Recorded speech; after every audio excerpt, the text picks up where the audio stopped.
अब मैं बड़े अदब के साथ, बड़े खुलूस के साथ हज़रत अल्लामा व मौलाना क़ारी फज़लुर रहमान साहब इमाम ईदेन धर्मतला कोलकाता से मुल्तमिस हूँ कि हज़रत आप तशरीफ़ लाएं और अपनी बयानात से हम सामाइन को मुस्तफ़िज़ फरमाएं। हज़रत का इस्तक़बाल इस शेर के साथ कि किसी मर्तबे के ख्वाहिश न मकान चाहते हैं, कहते सुभान अल्लाह। किसी मर्तबे के ख्वाहिश न मकान चाहते हैं, जो बदल सके ज़माना वो निज़ाम चाहते हैं। हमें ही अपने एतमाद पर नहीं एतमाद, लेकिन तेरे हुस्न के मनाजिर सरेआम चाहते हैं। अस्सलामु अलैकुम वरहमतुल्लाहि वबरकातुहू।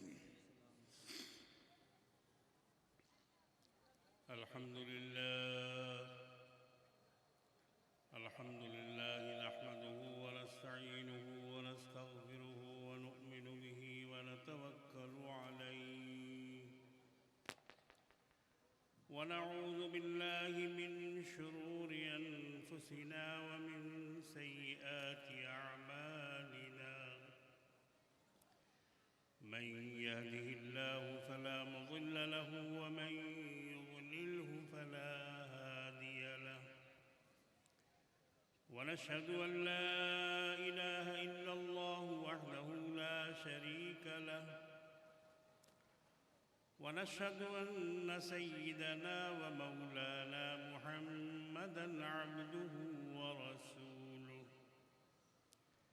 सल्लल्लाहु तआला अलैहि व अला आलिहि व सहबिहि व बारक व सल्लम तस्लीमन कसीरन कसीरा। अम्मा बअदु फ़अऊज़ु बिल्लाहि मिनश शैतानिर रजीम। बिस्मिल्लाहिर रहमानिर रहीम।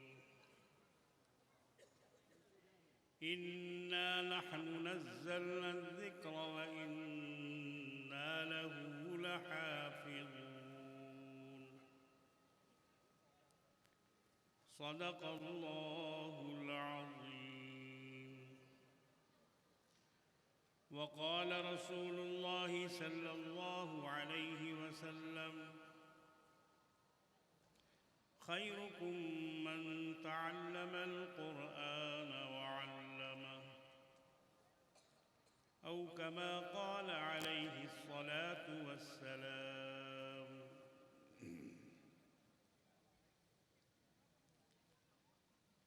मुक़र्रिरीन जब तकरीर शुरू करते हैं तो उनका पहला जुमला होता है मोहतरम जनाब सदर। मगर मेरे लिए मुश्किल ये है कि मैं खुद ही इस महफिल का सदर बनाया गया हूँ, तो मैं किसको कहूँ जनाब सदर? तो मैं कुर्सी सदारत को खिताब करके कहता हूँ जनाब कुर्सी सदारत। और मेरे स्टेज पर बैठे हुए हज़रात उलमाए इकराम,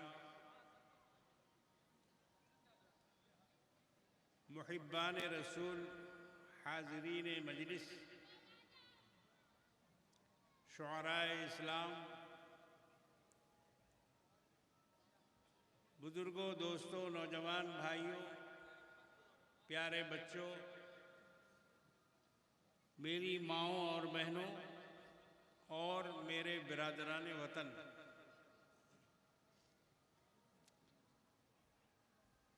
आज मौज़ा रोह में ये अज़ीमुश्शान जलसा, जिसको मैं थोड़ी देर तक कव्वाली की महफिल समझता रहा, जब मेरे नाम का ऐलान हुआ तब मैंने ये समझा कि यहाँ तकरीर भी होगी।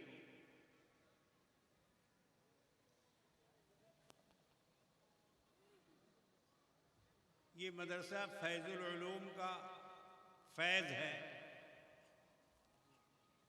कि इतना अज़ीमुश्शान जलसा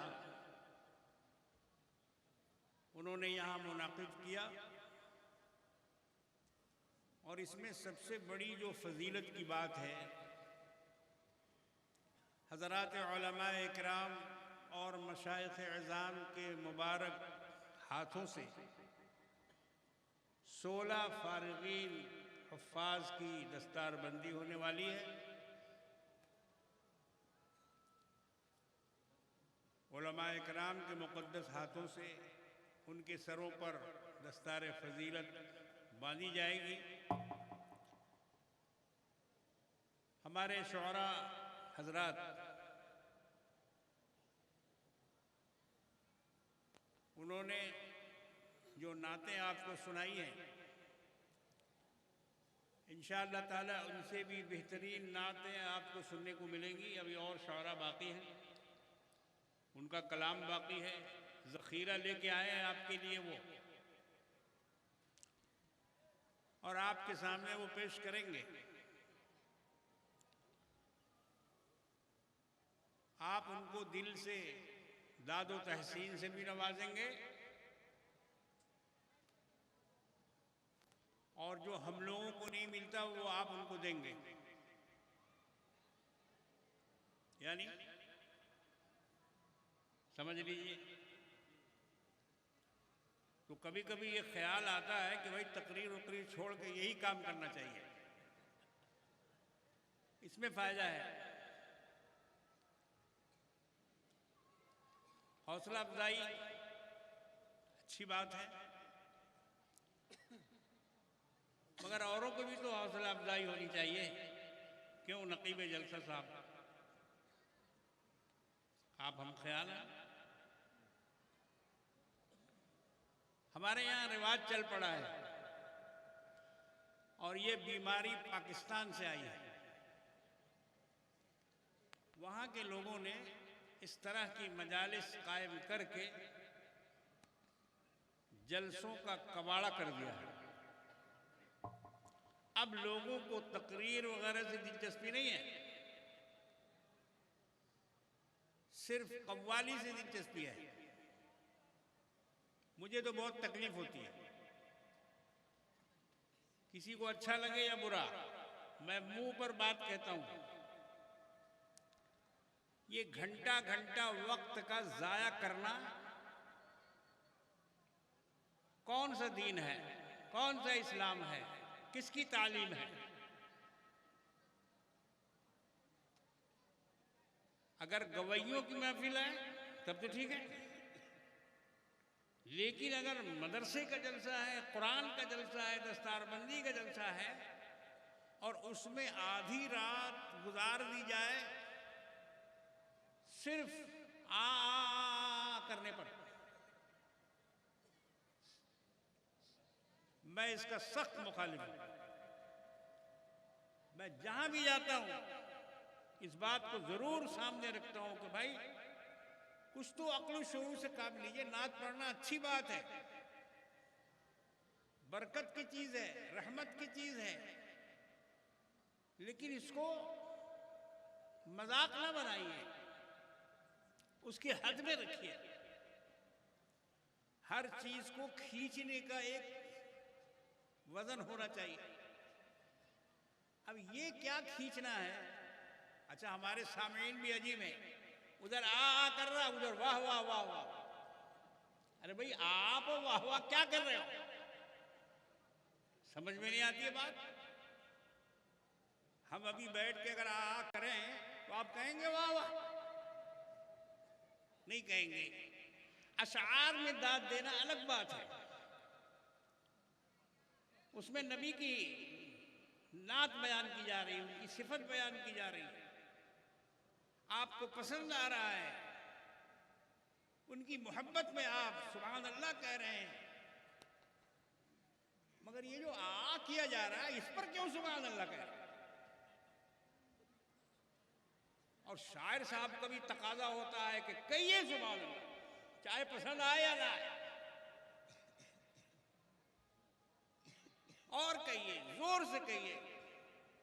बंगला में भी हमने देखा है, तकरीरें जब होती हैं लोगों की, बंगला जबान वालों की, उसमें भी यही बात कही जाती है, जोरे बोलो और जोरे बोलो।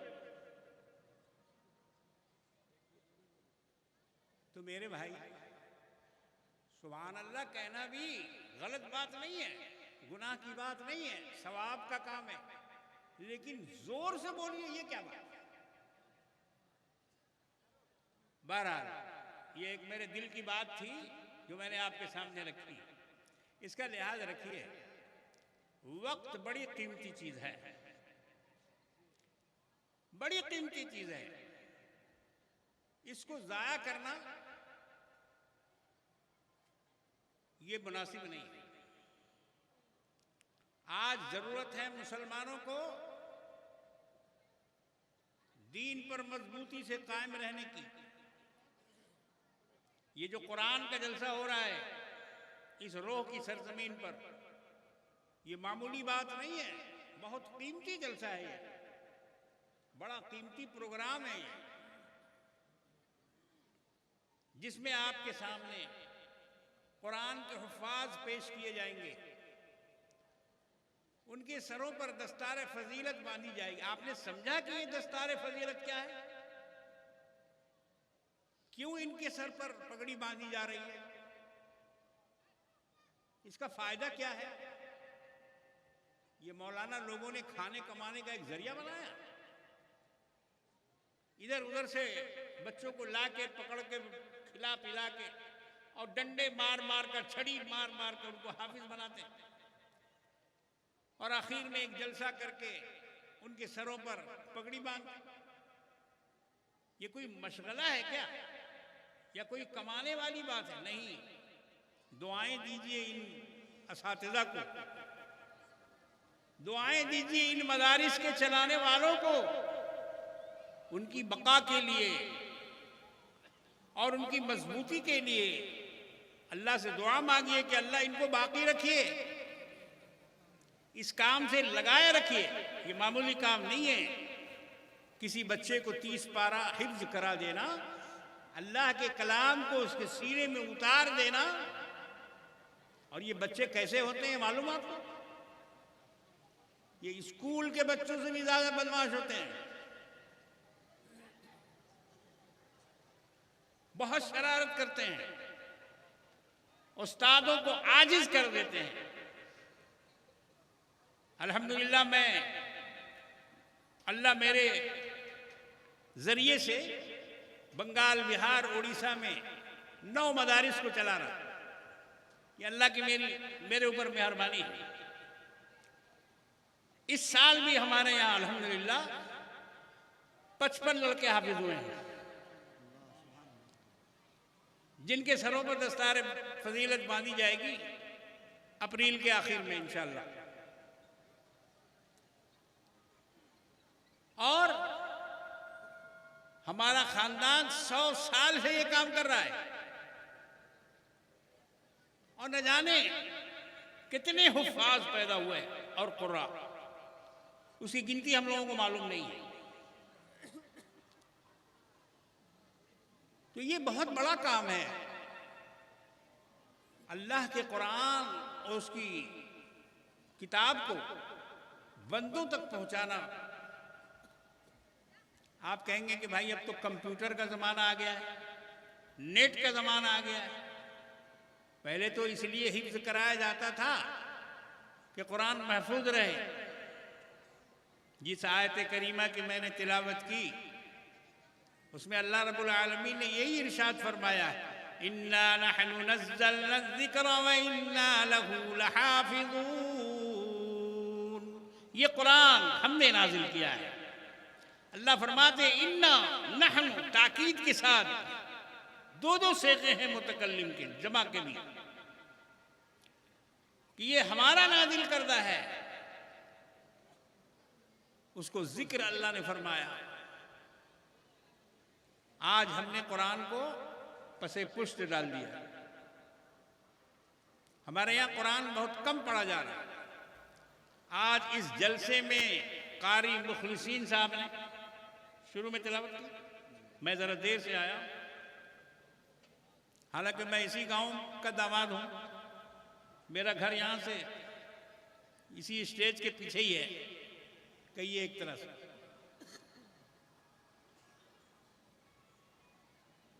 तो आवाज जा रही थी, कारी मुखलिसीन साहब यहाँ मौजूद हैं, बहुत अच्छा कुरान पढ़ा कारी साहब ने। इस सरजमीन पर ऐसी तिलावत शायद इससे पहले नहीं हुई। मैं कहा भाई मैंने यहां बहुत जलसे किए, बहुत जलसा सुना है, बड़े बड़े जलसे,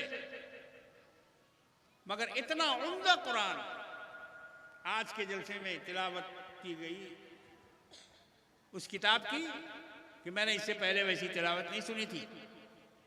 ये क्या है?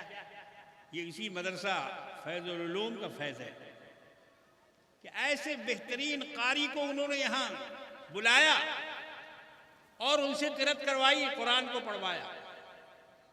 ये मामूली चीज़ नहीं है कुरान। मैं हाफिज़ कुरान को, हुफ़्फ़ाज़ को ख़ास तौर से कह रहा हूँ, ये मत समझो कि तुम दुनिया वालों से किसी चीज़ में भी कम हो। तुम कम नहीं हो, तुम जिब्रील के साथी हो। बेगिनती फरिश्तों में से कोई भी फरिश्ता हाफिज़ कुरान नहीं है सिवाय जिब्रील अमीन के। पैगंबरों में 1,24,000 की तादाद बताई जाती है, मगर उनसे भी ज्यादा ये तादाद सही नहीं है। वो हदीस कमजोर है जिसमें यह बताया गया है कि 1,24,000 पैगंबर इस दुनिया में भेजे गए। ये तादाद सही नहीं। बेगिनती उनकी तादाद अल्लाह को मालूम है, मगर उनमें से कोई भी हाफिज कुरान नहीं हुआ सिवाय जनाब मुहम्मदुर रसूलुल्लाह सल्लल्लाहु तआला अलैहि वसल्लम। और कोई भी पैगंबर कुरान का हाफिज नहीं है। ऐ मेरे बच्चों, बताओ तो अल्लाह ने तुम्हें कैसा मर्तबा दिया है? हाफिज कुरान बनाकर कैसा दर्जा दिया है कि मोहम्मद रसूलुल्लाह के अलावा पैगंबरों में कोई हाफिज नहीं। फरिश्तों की एक बहुत बड़ी तादाद, जिसकी तादाद अल्लाह को मालूम है। वमा यअलमु जुनूद रब्बिका इल्ला हू। अल्लाह फरमाते हैं कि आपके रब के लश्कर की तादाद कोई नहीं जानता कितनी है, वो आपका रब ही जानता है। उनमें से सिर्फ जिब्रील अलैहिस्सलाम हाफिज कुरान हुए। तो अब जो बच्चे हिफ्ज कर रहे हैं, हाफिज कुरान हो चुके हैं, अब वो अपना मर्तबा समझे कि जब बुलाया जाएगा कि हाफिज कुरान कहाँ है, बुलाओ, तो उन हुफ़्फ़ाज़ के साथ जिब्रील भी होंगे, उन हुफ़्फ़ाज़ के साथ जनाब मुहम्मद रसूलुल्लाह सल्लल्लाहु अलैहि वसल्लम भी होंगे, जनाब अबू बकर भी होंगे, जनाब उमर भी होंगे, हजरत उस्मान भी होंगे, हजरत अली भी होंगे, सैयदना इमाम अली मकाम हुसैन रज़ी अल्लाह ताला अन्हु भी होंगे, हजरत इमाम हसन भी होंगे, जनाब फातिमा ज़हरा भी होंगी, आयशा सिद्दीक़ा भी होंगी। ये सारे के सारे हाफिज कुरान। सहाबा में लातादाद सहाबा हाफिज कुरान, उनमें आपका शुमार होगा। बोलिए, आपकी किस्मत क्या बिगड़ गई? आपको माँ बाप ने जबरदस्ती हाफिज बना दिया? हाफिज साहब मदरसे के उस्ताद ने जबरदस्ती हाफिज बना दिया? नहीं, आपकी तकदीर में ये सआदत लिखी थी। आपको स्कूल जाने नहीं दिया, कॉलेज जाने नहीं दिया, यूनिवर्सिटी जाने नहीं दिया, दुनिया की कोई तालीम हासिल करने नहीं दिया। बाद में आप करें। और जो हाफिज कुरान हो जाता है उसके लिए तमाम इल्म आसान हो जाता है। जरा करके तो देखिए आप।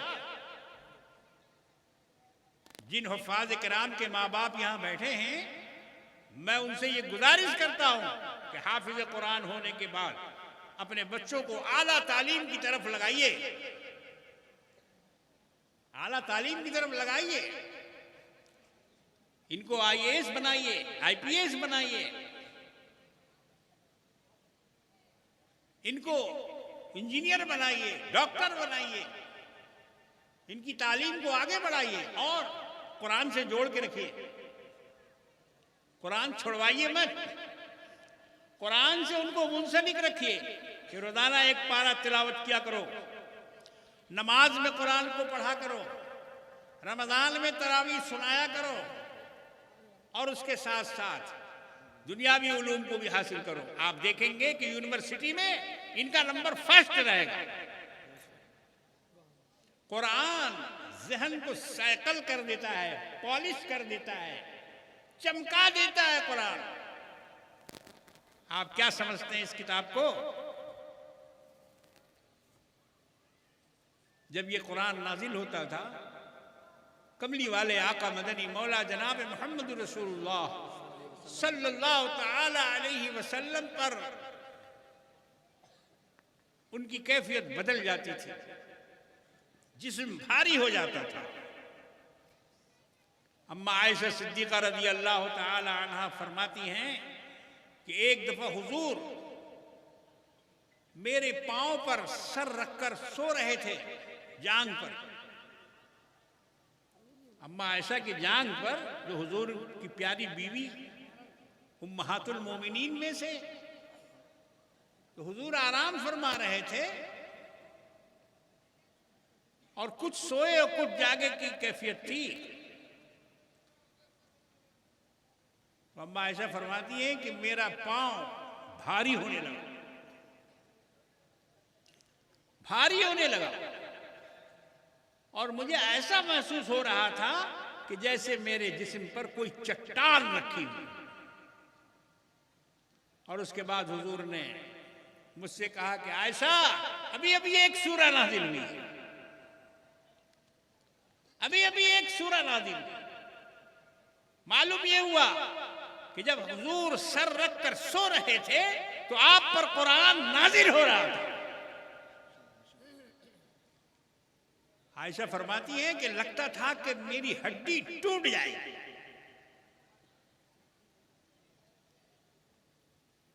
अल्लाह ताला ने कुरान में फरमाया, लौ अंज़लना हाज़ल कुरआन अला जबलिन लरअयतहु खाशिअन मुतसद्दिआ। ये कुरान अगर हम पहाड़ पर नाजिल करते, लौ अंज़लना हाज़ल कुरआन अला जबल, पहाड़ पर नाजिल करते। आप लोगों ने ये मजमून बहुत मरतबा सुना होगा, मगर मैं याद दहानी करा रहा हूं इन हुफ़ाज़ तलबा के लिए कि क्या मिला इनको। इनके माँ बाप ये ना समझे कि मेरा बच्चा मस्जिद का लोटा बना बना, मेरा बच्चा अब कमा नहीं सकेगा, अब इसको इमामत करनी होगी, अब इसको मुल्लागिरी करनी होगी, इसको ज्यादा पैसा नहीं मिलेगा, ज्यादा तनख्वाह नहीं होगी, ये घर मकान नहीं बना सकेगा। मगर ऐसी बात नहीं है। मैं भी हाफिज कुरान हूं अल्हम्दुलिल्लाह। मेरा घर देख लो रो में, मैं बेघर नहीं हूं। अल्लाह ने मुझे सब अता फरमाया, अल्लाह ने मुझे सब अता फरमाया। ये कुरान की बरकत है, और नहीं कुछ मेरे पास। मेरे पास और कुछ भी नहीं है, सिर्फ कुरान से निस्बत है। अभी हमारे नकीब साहब ने मेरे बारे में बहुत कुछ कहा, ये इनका हुस्न ज़न है, हुस्न ज़न है इनका, मगर हकीकत नहीं है वो। मैं बिल्कुल मामूली आदमी हूं, चटाई पे बैठने वाला, चटाई पे बैठने वाला। मैंने रूखा सूखा भी खाया है अपने तालीम के ज़माने में, मज़ाहिरुल उलूम में। सूखी रोटी रात की और सुबह पानी में फुलाकर मैंने नाश्ता किया है, मैं वो आदमी। आज तो आप हमारा आखिरी ज़माना देख रहे हैं ना, बुढ़ापे का ज़माना, ये आखिरी है। मैं थर्ड स्टेज पर हूँ, फर्स्ट सेकंड थर्ड। फर्स्ट बचपन, सेकंड जवानी और थर्ड बुढ़ापा। तो थर्ड स्टेज में देखकर ये ना समझिए कि ये बड़ा बहुत ऐश में रहने वाला आदमी है। नहीं नहीं, मैंने बस में लटक के सफर किया है। रोह में बस की छत पर चढ़ के आता था। अपने मदरसे में इम्तिहान लेने के लिए भदासी, जो जहानाबाद में है, बस की हड़ताल थी, तो ट्रक की रस्सी पकड़कर 20 मील में गया हूं। दोनों हाथ लाल हो गए थे, कंधे में बैग लटका हुआ था। हम उस दौर से भी गुजरे हैं। ऐसी बात नहीं है कि अभी देख के ये समझते हैं कि भाई कारी साहब बहुत अमीर आदमी है। अल्लाह ने बनाया अमीर, मगर मैं तो बहुत गरीब था। मैंने गुर्बत में पढ़ा, गुर्बत में रहा। मुझे बचपन में देखने वाले जो हैं वो आज अगर मौजूद हैं तो वो गवाही देंगे कि मैं पेवन लगा लगा के कपड़े पहनता था। मुझे शौक था कि सुन्नत पे अमल हो जनाब मोहम्मद रसूलुल्लाह सल्लल्लाहु तआला अलैहि वसल्लम। अब्बा कहते थे कि बेटा ये लुंगी उतार दो, दूसरी मंगा देते हैं। हम कहते थे कि नहीं अब्बा, अभी चलेगी, अभी ये चलेगी।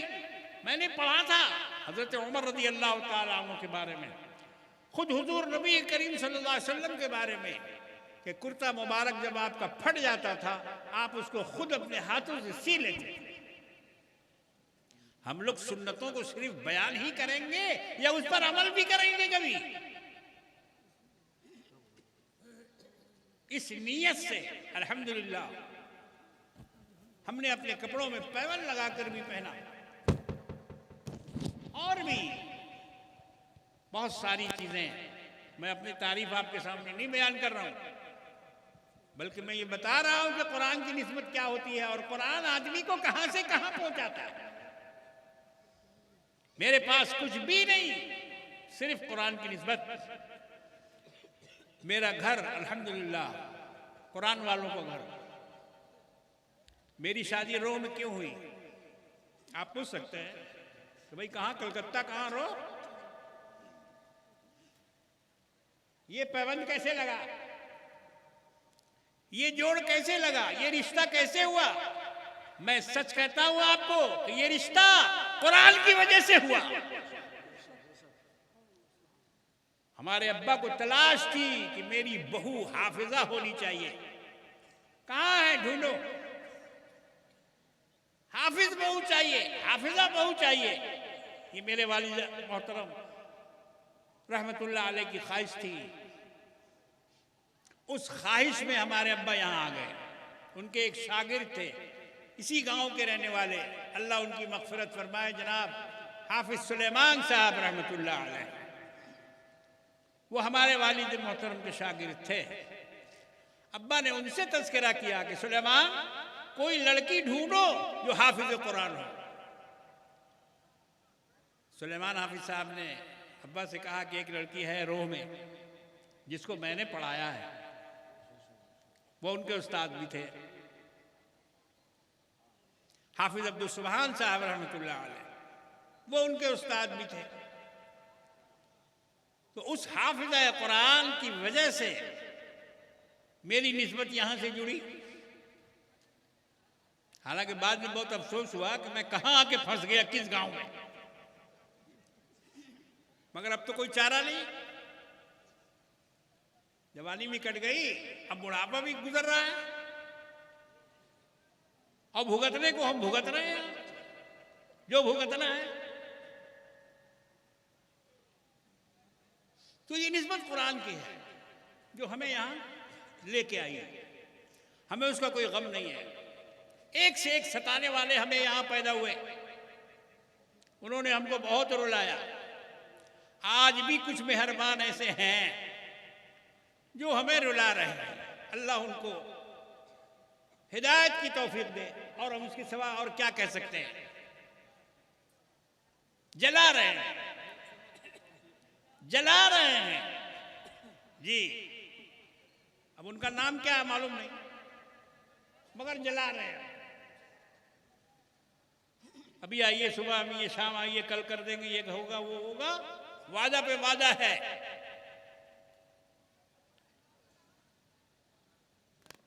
तो पछतावा नहीं है हमको। अल्हम्दुलिल्लाह यहाँ के लोगों से हमें बड़ा एहतराम मिला, बड़ी इज्जत मिली। आज भी मुझे याद आता है 45 साल पहले जब मैं दूल्हा बनकर बस से उतरा था यहाँ, तो जो मेरा इस्तेकबाल हुआ था अल्हम्दुलिल्लाह 45 साल के बाद आज भी मेरा इस्तेकबाल उसी तरह से होता है। अल्हम्दुलिल्लाह वो 45 साल पहले वाला मंजर मेरे आंखों में घूमने लगता है कि उतरने के बाद फौरन असर का वक्त हो रहा था। मैंने कहा भाई शेरवानी उतारो, पगड़ी उतारो, नमाज पढ़ेंगे। और बाजार में अंजुमन के पास ठट लगा हुआ था, हिंदू मुसलमान सारे लोग भीड़ लगाकर ऐसे दूल्हा को देख रहे थे जो दूल्हा उतरने के साथ ही फौरन नमाज के लिए और वजू की तैयारी में लग गया। शेरवानी उतार दी, पगड़ी उतार दी कि भाई नमाज पढ़नी है। लोगों ने ऐसा दूल्हा नहीं देखा होगा इससे पहले। तो अल्लाह का फजल करम है कि कुरान ही की बदौलत अल्हम्दुलिल्लाह आज भी इस गांव में मुझे एहतराम की नज़र से देखा जाता है। मैं तमाम अपने रिश्तेदारों का, बहीखाहों का, दोस्तों का, मिलने जुलने वालों का बहुत ही एहसानमंद हूँ, शुक्रगुजार हूँ कि उन्होंने मुझे अपनी जगह पर रखा है, हटाया नहीं वहाँ से। जो इज्जत उन्होंने पहले दिन दी थी वही इज्जत अल्हम्दुलिल्लाह आज भी मिल रही है। तो मैं अपने बच्चों से मुखातब था जो हाफिज कुरान होने हुए हैं कि भाई आप अपने को कमतर मत समझिए कि हाफिज होने के बाद हम ऐसे ही रह जाएंगे, नाकारा हो जाएंगे, कुछ मिलेगा नहीं, कुछ कर नहीं पाएंगे। ऐसा नहीं है। दिल से कुरान की खिदमत से जुड़ जाओ, कुरान से मोहब्बत रखो, कुरान की तिलावत करो। देखो अल्लाह तबारक व तआला तुम्हें कितनी इज्जत से सरफराज फरमाएगा। इसको रोजी रोटी का जरिया मत बनाना। ये मेरी नसीहत है, बच्चों को मेरी ये नसीहत है कि इस कुरान को रोजी रोटी का जरिया ना बनाना। इसकी कदर करें और आखिर दम तक इससे जुड़े रहें। तब देखें आप कैसी रहमत और कैसी बरकत अल्लाह तबारक व तआला से आपको मिलती है। आप ये देखिए कि एक कपड़ा जो बाजार से आप लाते हैं 10 रुपए का कपड़ा है, 10 रुपए का कपड़ा है, उसका आप रुमाल बनाते हैं, नाक पोंछते हैं। एक कपड़ा वो है जो आप लाते हैं और उसका जुज़दान बनाते हैं। दोनों में कितना फर्क होता है। जुज़दान की कीमत बढ़ गई, उसकी इज्जत बढ़ गई, उसमें पांव लगाना जायज नहीं। क्यों? कि वो कुरान से लिपटा हुआ रहता है, कुरान से लिपटता है। इसलिए उस जुज़दान की, उस 4 गिरा कपड़े की कीमत बढ़ जाती है क्योंकि वो कुरान से मुंसलिक हो गया। तो जब एक कपड़ा कीमती हो गया कुरान से मुंसलिक होकर, तो जब एक आदमी जुड़ेगा कुरान से तो वो क्या कीमती नहीं बनेगा। मैं मिसाल में कहा करता हूं, मुसलमानों से ईद की नमाज में मैं कहता हूं कि रमजान से जुड़ो, रोजा मत छोड़ो, रोजा रखा करो, तरावी पढ़ा करो, रमजान को अपने सीने से लगाओ, अल्लाह तुम्हारी कदर बढ़ा देगा। मिसाल देता हूं कि देखो रमजान में घुगनी इफ्तारी में आती है। आप अगर वजीर आला को भी दावत देंगे तो उसके सामने जो इफ्तार लगाएंगे तो क्या होगा उसमें? फुलौड़ी। आप किसी मिनिस्टर को फुलौड़ी खिला सकते हैं? मगर रमजान में जब उसके लिए दस्तरखान बिछाएंगे आप तो उसको घुगनी खाना पड़ेगा, फुलौड़ी खानी होगी। क्यों? कि रमजान से जुड़कर घुगनी की कीमत बढ़ गई है, फुलौड़ी की कीमत बढ़ गई है। अगर रमजान न हो और किसी मिनिस्टर को आप बुलाएं और उसके सामने गुलगुला, फुलौड़ी और घुगनी रखें तो उठ के खड़ा हो जाएगा। अरे हमको इतना गिरा हुआ समझा, हम घुगनी खाने के लायक हैं, तुमने हमको घुगनी की दावत दी। लेकिन वही घुगनी जब रमजान से जुड़ती है तब उसकी कीमत बढ़ जाती है। हर इफ्तार की पार्टी में हर जगह आपको वो घुगनी नजर आएगी। क्यों? इसका नाम है निस्बत। घुगनी जुड़ गई रमजान से, रमजान ने उसकी कीमत बढ़ा दी। तुम जुड़ जाओ कुरान से मेरे बच्चों, तुम्हारी कीमत अल्लाह ताला बढ़ा दे, दुनिया में भी बढ़ा देंगे और आखिरत में भी बढ़ा देंगे। तुम ये मत समझो कि हमने बेकार काम किया। माँ बाप ये न समझे कि हमने बच्चे को सिर्फ हाफिज बना दिया। नहीं, बहुत बड़ा काम किया आपने, बहुत ऊंचा काम किया आपने, आला दर्जे की आपने उसको सनद दे दी। मेरे बुजुर्गों और दोस्तों,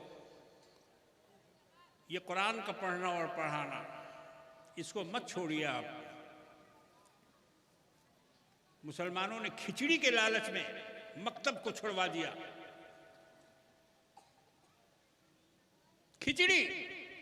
खिचड़ी में ईमान बेच दिया, खिचड़ी में कुरान बेच दिया। स्कूल में जाएगा तो कपड़ा मिलेगा, खिचड़ी मिलेगी, और मकतब में आएगा तो मौलवी साहब का डंडा मिलेगा। मदरसों में भी मकतबों में भी खिचड़ी का रिवाज रखिए, ये मैं मशवरा देता हूं, ताकि खिचड़ी के लालच में बच्चा स्कूल न जाए, आंगनबाड़ी के लालच में बच्चा कुरान न पढ़े। मकतब में आएगा तो उसको क्या पढ़ाया जाएगा? बिस्मिल्लाहिर्रहमानिर्रहीम पढ़ो बेटा, उसको बिस्मिल्लाह सिखाई जाएगी। लेकिन स्कूल में कोई बिस्मिल्लाह नहीं सिखाएगा, कोई नहीं सिखाएगा। आंगनबाड़ी में कोई नहीं सिखाएगा बिस्मिल्लाह। ये मकतबी में सीख सकेगा, मदरसे ही में जाके सीख सकेगा, या अम्मा अब्बा अगर सिखाएं तो सीख सकेगा। मगर आजकल अम्मा अब्बा कैसे हैं? वैसे थोड़ी है जैसे पहले थे। अम्मा सुलाती थी, अल्लाहू अल्लाह, अल्लाह जी अल्लाह, ला इलाहा इल्लल्लाह, हस्बी रब्बी जल्लल्लाह, माफी कल्बी गैरुल्लाह। बच्चा सो रहा है और माँ अल्लाह का नाम उसके दिल में, उसके दिमाग में, उसकी रग में, उसके रेशे में उतार रही है, उतार रही है। अल्लाह अल्लाह करके सुलाने वाली अभी कितनी माएँ हैं? Twinkle twinkle little star. अब ट्विंकल ट्विंकल बोल के जब उसको ठोका जाएगा तो वो क्या बनेगा? वो क्या बनेगा? बच्चों को मुसलमान या तो मां बनाती है या बाप, और इसको अंग्रेज, यहूदी, क्रिश्चियन मां बनाती है या बाप? बाप को सिखाती है कि इसको बोलो डैडी, पापा। पापा दिल्ली में चाय में डुबा के खाया जाता है, उसको बोलते हैं पापा। चाय में डुबा के खाने वाला पापा, दिल्ली का बिस्कुट। तो हमने बच्चों को डैडी और पापा सिखाया। अगर अब्बू सिखाते तो इसमें क्या बुराई थी? जबान पतली हो जाती। अब्बू अगर सिखाते, अम्मी अगर सिखाती तो निशानी तो रहती कि भाई ये फला का लड़का है। मगर डैडी पापा, अच्छा, और नाम भी रख देते हैं बच्चों का गलत सलत, जैसा तैसा नाम। बोले क्या नाम है? वो गुल्लू, मिंटू, पिंटू, इस तरह के नाम। फेकू, जिसका लड़का मर जाता है, बचता नहीं है, तो लोग उसको, बूढ़ी अम्मी बताती हैं कि अब की जो बेटा पैदा हो ना, उसका नाम रख देना फेकू। बोले फेंक दो इसको, कूड़ा में फेंक दो। कूड़ा में फेंकोगे तो बच जाएगा। ये शिर्क है, ये गलत नजरिया है। कोई किसी नाम रख देने से बचता या मरता नहीं है। अल्लाह की तरफ से मुकर्रर है मौत और हयात। इस पर ईमान रखो, इस पर ईमान रखो। तो नाम भी अल्लम गल्लम रख देते हैं। बच्चे का नाम रख दिया क्या? पप्पू। पप्पू का माने मतलब है पप्पू समझते हो? अंग्रेजी पढ़िए, PUP, पप। पप माने कुत्ते का पिल्ला। छोटे बच्चों से पूछो जिन्होंने अंग्रेजी की किताब, पहली किताब पढ़ी है, रीडर पढ़ी है पहली, उसमें पी से है, PUP, पप। पप माने कुत्ते का पिल्ला। अब जिस लड़के का नाम पप्पू रखा गया, बोलो वो क्या हुआ?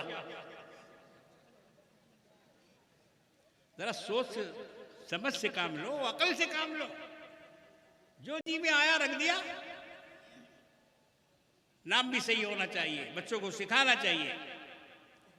कोई आदमी अगर बच्चे को कोई गिफ्ट दे, तोहफा दे, बच्चों को सिखाओ कि बेटा बोलो जज़ाकल्लाह। अपने गिफ्ट देने वालों को, इनाम देने वालों को बोलो जज़ाकल्लाह, सिखाओ उसको। तुम मुसलमान हो, अंग्रेज के बच्चे नहीं हो तुम इंग्लैंड से नहीं आए हो, तुम्हारी पैदाइश हिंदुस्तान की है। इसलिए अपने बच्चों को अपना कल्चर सिखाओ, अपनी तहजीब से आगाह करो, ताकि तुम्हारा बच्चा अपने दीन पर कायम रहे, अपने मजहब पर कायम रहे, अपनी तहजीब पर चलता रहे। और आप ही जब उसको बेराह करेंगे बचपन से, तो फिर वो बेराह होगा, गुमराही में जा पड़ेगा। मेरे बुजुर्गों और दोस्तों, कुरान सबसे पहले अपने बच्चों को सिखाओ। जब बच्चा बोलना शुरू करे तो सबसे पहले अल्लाह का नाम लेना सिखाओ। हदीस में आता है, कमली वाले आका जनाब मोहम्मद रसूलुल्लाह सल्लल्लाहु तआला अलैहि वसल्लम ने इरशाद फरमाया कि जो माँ बाप अपने बच्चों को सबसे पहले अल्लाह बोलना सिखाएं, अल्लाह तबारक व तआला उन दोनों के गुनाहों को माफ कर देता है, उनकी मगफरत का फैसला फरमा देता है। कि इन लोगों ने जब बच्चा बोलना शुरू किया तो इन्होंने सबसे पहले मेरा नाम लेना इनको सिखाया। अल्लाह तबारक व तआला उनकी मगफिरत फरमा देते हैं। और हम लोग क्या सिखाते हैं? वही पापा टापा, इसी किस्म के अल्फाज हम लोग सिखाते हैं। अल्लाह का नाम बोलना सबसे पहले सिखाओ, मुसलमान बनाओ उसको। इन जलसों से यही फायदा होता है कि दीन सीखने को मिलता है। उलमा की ज़बानी, उलमा की तकरीरों से, हज़रात उलमा इकराम के खिताब से अवामुन्नास तक दीन पहुंचता है। ये औरतें मस्जिद में नहीं जाती, बहुत सारे नौजवान मस्जिद में नहीं जाते, जुमा की नमाज भी नहीं पढ़ते। उनके लिए भी मसला सुन लो। हदीस में है, आका मौला जनाब मोहम्मद रसूलुल्लाह सल्लल्लाहु तआला अलैहि वसल्लम ने इरशाद फरमाया कि जो मुसलमान, जो शख्स जानबूझकर 3 जुमा छोड़ देगा, 3 जुमा, 1 2 3 जुमा अगर नहीं गया मस्जिद में और उसने नमाज नहीं पढ़ी, तो अल्लाह के रसूल फरमाते हैं कि उसका नाम मुसलमानों के रजिस्टर से काट कर मुनाफिकीन के रजिस्टर में लिख दिया जाए। अब बोलो क्या हसर होगा?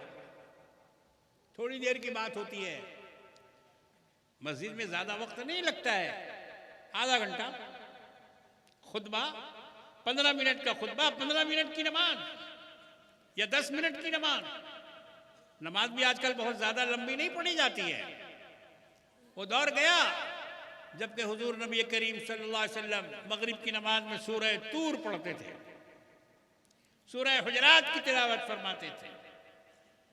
अब आजकल के इमाम तो बिल्कुल शॉर्टकट नमाज पढ़ाते हैं। और मुक्तदी भी बोलता है कि इमाम साहब जरा शॉर्ट में पढ़ाया कीजिए, बहुत देर कर देते हैं आप। तरावी के लिए हाफिज खोजा जाता है। कैसा हाफिज? बोले हाफिज रेल चाहिए, हाफिज रेल। आधा सुना आधा नहीं सुना। एक जगह 6 दिन की तरावी होती है कलकत्ते में, हमारे मदरसे से एक स्टाफ वहां जाते थे। 6 दिन की तरावी। हमने कहा भाई आप तरावी पढ़ते हैं? बोला हाँ। कुरान समझ में आता है? बोले सिर्फ यालमून तालमून बस, और कुछ नहीं समझ। हमको फिर काहे को जाते हो वहां बेवकूफ? ये 6 दिन की तरावी, 3 दिन की तरावी, क्या मजाक बना दिया है? अरे कुरान रमजान से जुड़ा हुआ था, उसको अलग कर दिया। कुरान को रमजान से अलग कर दिया, 3 दिन और 6 दिन का। आधा से ज्यादा समझ में ना आवे और ना हाफिज उसका लिहाज करे कि क्या पढ़ रहा है। बाहर कैफ बातें तो बहुत सी हैं, लंबी हो जाएंगी, मेरा वक्त खत्म हो रहा है, 5 मिनट बाकी है। 1 घंटे का वक्त मिला था, मैं इंशाअल्लाह 1 घंटे के अंदर ही खत्म कर दूंगा। मुझे जो कहना था मैंने कह दिया सब कुछ इतनी ही देर में। कुछ लोग तो तड़प रहे होंगे कि क्या कह के चला गया, कुछ लोग याद करेंगे और इंशाअल्लाह याद रखेंगे मेरी बातों को, जो नसीहत की बातें मैंने कही हैं। कुरान का बयान तो किया ही मैंने, उसके साथ साथ कुछ नसीहतें भी आपको की हैं। अल्लाह करे कि आपको वो याद रहे। 3 जुमा अगर छोड़ोगे तो मुसलमान से तुम्हारा नाम काट कर मुनाफिक में लिख दिया जाएगा। नौजवानों होशियार रहो, आओ मस्जिद में आओ। अब नहीं आओगे तो कब आओगे? अरे अब नहीं आओगे तो कब आओगे? इलेक्शन का ऐलान हो चुका है, इलेक्शन का ऐलान हो चुका है। अपना नाम दुरुस्त कराओ, वोटर लिस्ट को ठीक करो, वोट डालो, ये तुम्हारा हक है, फरीजा है।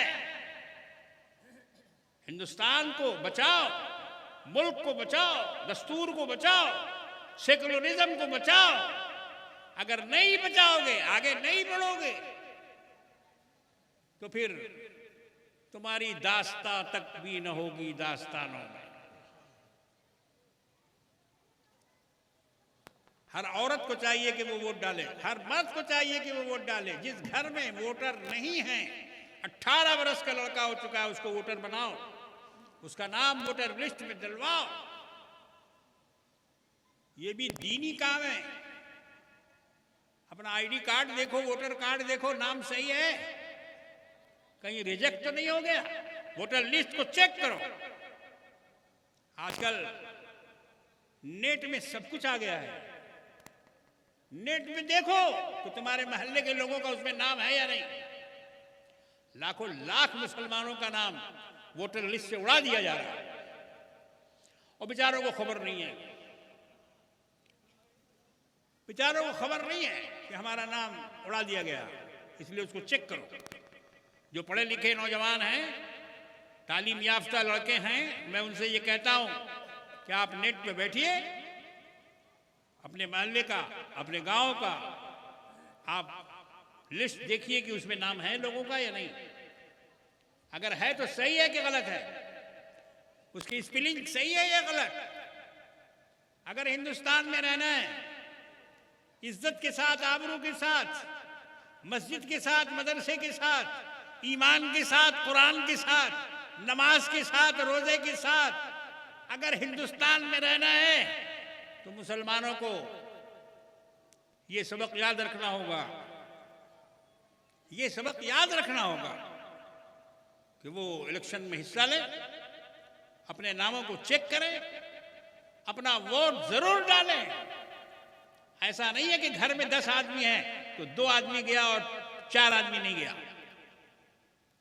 बोले मेरे घुटना में बहुत दर्द है, कल्लू ते चला जाए। घुटना में दर्द है, कल्लू चला जाएगा, मगर एक वोट अगर तुम्हारा चला गया तो बहुत बड़ी कीमत चुकानी पड़ेगी। खत्म कर रहा हूं अपनी बात को। अल्लाह ताला हम लोगों को अच्छी समझ अता फरमाए। मदरसों को मजबूत करो, स्कूल कायम करो, इंग्लिश मीडियम स्कूल कायम करो, पैसा इन चीजों में लगाओ, फुलझड़ी में और पटाखा में और दूसरी लग़वियात में खर्च मत करो, दिखावा में, नुमाइश में खर्च मत करो। पैसे को बचाओ, फंडिंग करो। गांव के लिए, मोहल्ले के लिए, मुल्क के लिए फंडिंग करो, पैसा बचाओ और उस पैसे को काम में लगाओ और खुसूसी तौर पर तालीम में लगाओ। औरतों को जाहिल मत रखो, औरतों को भी पढ़ाओ लिखाओ, पर्दे का एहतमाम करो, पर्दे का एहतमाम करो। आज हमारी माँ बहनें कसीर तादाद में इस जलसे में आई हुई हैं, उनके लिए भी मैं एक पैगाम देता हूं कि अगर तुम्हें दुनिया में सुरखुरू बनकर रहना है तो तुम अपनी इज्जत आबरू की हिफाजत करो, खदीजा की बेटी बनो, फातिमा की लौंडी बनो, कनीजा बनो, तब अल्लाह तुम्हें इज्जत देगा। और इधर उधर घुले मिले रहने से, इससे दोस्ती उससे यारी, मारी जाओगी, दुनिया में भी बेमौत मारी जाओगी और आखिरत में जो हश्र होगा वो तो होगा ही। खुले बाल रखने वाले के लिए अल्लाह के रसूल जनाब मोहम्मद रसूलुल्लाह सल्लल्लाहु ताला अलैहि वसल्लम ने फरमाया कि जिस औरत के बालों पर मर्दों की नजर पड़े, उस औरत के बालों को पकड़कर जहन्नम में भूना जाएगा। जैसे मुर्गी भूनी जाती है चूल्हे पर, इस तरह से तुम्हारी भुनाई होगी। ये रसूल का फरमान है, किसी मौलाना का नहीं, किसी पीर का नहीं। अल्लाह के रसूल की बात गलत नहीं होती, अल्लाह के रसूल की बात झूठी नहीं होती, जो फरमाते हैं सच फरमाते हैं। सदक़्ता या रसूल अल्लाह, अल्लाह के रसूल ने सच फरमाया है। इसलिए बेपर्दगी से बचो मेरी माँ बहनों। बुर्का अगर नहीं है तो चादर डाल लिया करो। हम ये नहीं कहते कि काला बुर्का पहनो, ये काला बुर्का कहां से आया मालूम नहीं, रिवाज है, मगर ऐसा नहीं है कि पर्दा के लिए उसको पहनना ही पड़ेगा। नहीं नहीं, आप सर से पांव तक चेहरे को भी छुपाएं, बालों को भी छुपाएं, हिजाब इख्तियार करें। ये एक मुख्तसर सा मेरा पैगाम था जो हमारी माँ बहनों के लिए। और अपने बच्चों की तालीम करो, बच्चों से बच्चियों से पूछा करो कहाँ गए थे, इतनी देर क्यों आए, कहाँ खड़े थे, कहाँ बैठे थे। बच्चों को ताकीद करो, माँ भी ताकीद करें, बाप भी ताकीद करें, वरना पकड़े जाएंगे खुदा के यहाँ क़यामत के दिन। ये माँ बाप सबसे पहले पकड़े जाएंगे, बच्चों से बाद में पूछा जाएगा, माँ बाप से पूछा जाएगा। और बच्चे भी यही कहेंगे, बच्चे क्या कहेंगे कि अल्लाह हमको जहन्नम में अभी मत डालिए, पहले मेरे बड़ों को डालिए, पहले मेरे बड़ों को जहन्नम में डालिए। अल्लाह ताला फरमाते हैं कुरान करीम में, क़ालू रब्बना इन्ना अताअना सादतना व कुबराअना फ़अज़ल्लूना अस्सबीला। अल्लाह फरमाते हैं कि वो कहेंगे, वो जहन्नमी जिनको हुक्म होगा कि इनको ले जाओ जहन्नम में ले जाके झोंक दो, वो जहन्नमी कहेंगे कि अल्लाह जरा ठहर जाइए, हमारी बात सुन लीजिए, हमने तो अपने बड़ों की इताअत की थी। अब्बा ने कहा था कि मदरसा मत जाओ, स्कूल में जाओ। अब्बा ने कहा था कि अभी से टोपी मत पहनो, अभी से मुल्ला बनेगा। बाप टोकता है, माँ टोकती है, दाढ़ी मत रखो, दाढ़ी मत रखो, टोपी मत पहनो, नमाज मत पढ़ो। अगर बाप माँ मना करे तो बोलो वो बेटा क्या होगा। और वही बेटा कुरान में है कि कहेगा अल्लाह से, क़ालू रब्बना इन्ना अताअना सादतना व कुबराअना फ़अज़ल्लूना अस्सबीला। अल्लाह हमारे अब्बा ने कहा था, अम्मा ने कहा था, हमारे बड़ों ने कहा था, हमारे पीर साहब ने गलत रास्ता दिखाया था, गुमराही का रास्ता, बिदत का रास्ता, खुराफात का रास्ता, टनाटन का रास्ता और दूसरे रास्ते, ये हमारे पीर बने हुए जो हैं उन्होंने बतलाया था हमको। इन्ना अताअना सादतना व कुबराअना फ़अज़ल्लूना अस्सबीला। और इसी वजह से हम रास्ते से भटक गए। रब्बना आतिहिम दिअफ़ैनि मिनल अज़ाब वलअनहुम लअनन कबीरा। अल्लाह हमको नहीं, हमारे अम्मा अब्बा को दुगना अजाब दीजिए। इन्होंने हमें जहन्नमी बना दिया, इन्होंने हमें कुरान नहीं सिखाया, इन्होंने हमें दीन नहीं बताया, इन्होंने हमें जायज़ नाजायज़ हलाल हराम की तमीज़ नहीं सिखाई। इनको पहले जहन्नम में झोंकिए और ऐसा झोंकिए कि दुगना अजाब दीजिए इनको। रब्बना आतिहिम दिअफ़ैनि मिनल अज़ाब वलअनहुम लअनन कबीरा, इन पर दुगना अजाब दीजिए और इन पर अपनी लानत की बरसात कर दीजिए। ये वो बच्चे कहेंगे जिनको उनके माँ बाप ने दीनदारी नहीं सिखाई और दीन के रास्ते पर नहीं चलाया, तकवा नहीं सिखाया और अल्लाह और रसूल की बात नहीं बताई, जिसकी वजह से वो गुमराह हुए। अल्लाह रब्बुल आलमीन हम सब की हिफाजत फरमाए। हमारे जो बच्चे हाफिज़ कुरान हुए, अल्लाह रब्बुल आलमीन इनकी भी हिफाजत फरमा, इनको बुरे राह से और बुरी जगहों से बचा, बुरे ताल्लुक़ से, बुरी सोहबत से बचा, इनको नेक रास्ते पर रख, इनको अपने कुरान से ता हयात वाबस्ता रख। इनके माँ बाप को भी मैं मुबारकबाद देता हूँ। अल्लाह ताला आपको बहुत बहुत मुबारक करे कि आपका बेटा हाफिज़ कुरान हुआ। अल्लाह आपको भी इसका जज़ा, इसकी जज़ा दुनिया में और आखिरत में इंशाअल्लाह अता फरमाएगा। बस इन्हीं बातों के साथ मैं आपसे रुखसत हो रहा हूँ। अभी मुक़र्रिरीन हज़रात काफ़ी तादाद में बाकी हैं, आप उन हज़रात से तकरीर समाअत फरमाएँ। अल्लाह रब्बुल आलमीन हम सबको इल्म व अमल और अच्छी समझ अता फरमाए।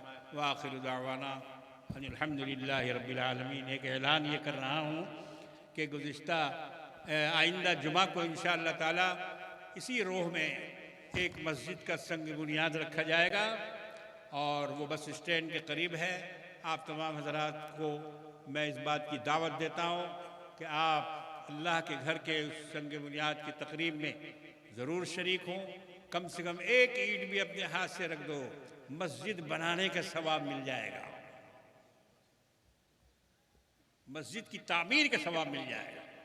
बड़े मुबारक हैं वो लोग जो उन्होंने आज ये बीड़ा उठाया है कि इतने बड़े गांव में, इतनी आबादी वाले गांव में मस्जिद की कमी है और ख़ुसूसन दूर से बस स्टैंड से आकर नमाज़ पढ़ने वालों की बहुत कमी है, ठंड में, गर्मियों में, इसलिए एक मस्जिद की ज़रूरत वहाँ है। ज़मीन मौजूद है, लोग तैयार हैं। इंशाअल्लाह तबारक व तआला आइंदा जुमा को बाद नमाज जुमा उस मस्जिद की बुनियाद रखी जाएगी। आप तमाम हज़रात से ये उम्मीद है और गुजारिश है कि आप ज़्यादा से ज़्यादा उसमें शरीक हों और उसकी तामीर में भी आप ज़्यादा से ज़्यादा हिस्सा लें। अल्लाह के घर की तामीर में मदद करना और उसमें हिस्सा लेना बहुत बड़ा कार्य सवाब है। बेटा के लिए जमा करके जाओगे ना तो वो सब बेच के खा पी के उड़ा देगा, ताड़ी पी के गुजार देगा, तुमको कुछ नहीं मिलेगा। तुम समझ रहे हो कि हम अपने बेटे के लिए बहुत कुछ करके जा रहे हैं, मगर चूंकि मुफ्त में मिलेगा उसको तो माले मुफ्त दिले बेरहम, बाप की औलाद को बेरहमी के साथ बेटा खर्च करेगा जी। लेकिन अगर अपने लिए कुछ करना है तो ये करो, मस्जिद की तामीर में हिस्सा लो।